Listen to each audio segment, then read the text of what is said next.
Governor, thank you very much for speaking with us here at Channel 10. You're welcome, Mr. Lyon. My pleasure. You really think that Obama is wrong on the Middle East? I really know Obama is wrong on the Middle East. Why? Well, his wavering, aimless foreign policy, he's actually given encouragement to those that would undermine the Oslo Accords, for instance. I think his message of appeasement, this moral equivalency that he's given to the Palestinian Authority, while they still continue to be engaged in terroristic acts against Israel, when they still talk about the desire to wipe Israel off the face of the earth, that they don't respect and either by word or deed the existence of Israel as a Jewish state. That's unacceptable.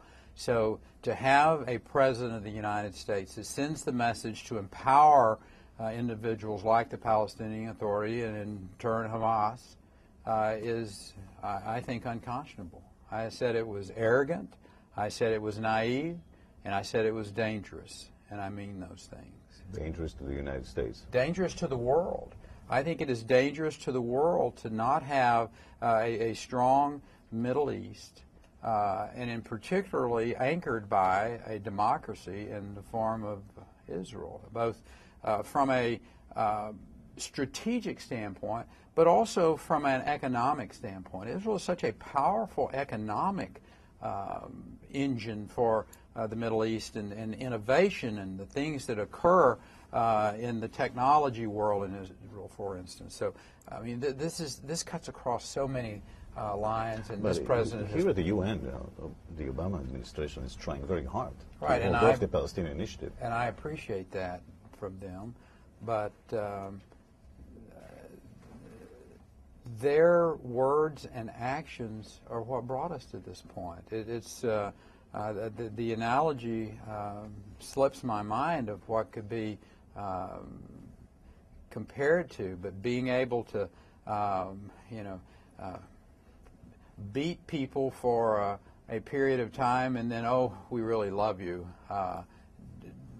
There is no sense of trust from this administration because there is no sense of direction from this administration.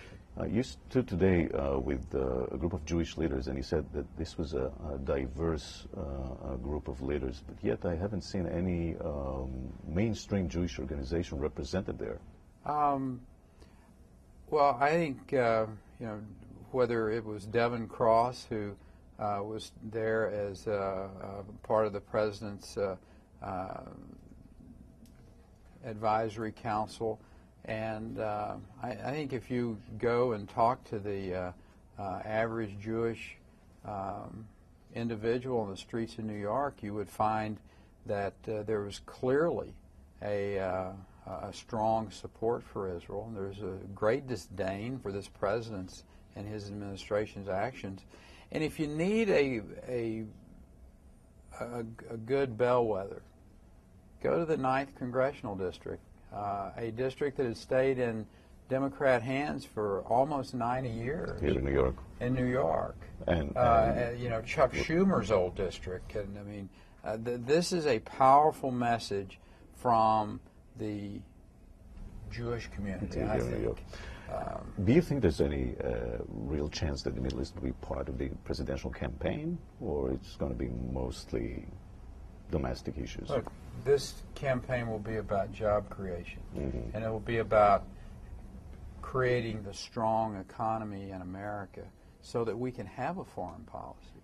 You can't have a foreign policy if you don't have the economic strength to have the research and development in your military so that you can keep up with the latest technology to be able to defend yourself and your allies. So, yes, I think the Middle East and obviously China and other areas in South America and Central America, they're all going to play a role. But I don't think there is a more powerful message than this administration and their disregard for the historic relationship between the United States and Israel. And powerful message, I think, about where America is headed, what type of government they want. But the campaign itself, a lot of issues will be surrounding the main one of job creation, but it goes back to if you're going to have a strong foreign policy, you first must have a strong economy. Governor, I thank you very much for this interview. Thank you. It's a great pleasure to meet you and be interviewed by you. Thank you.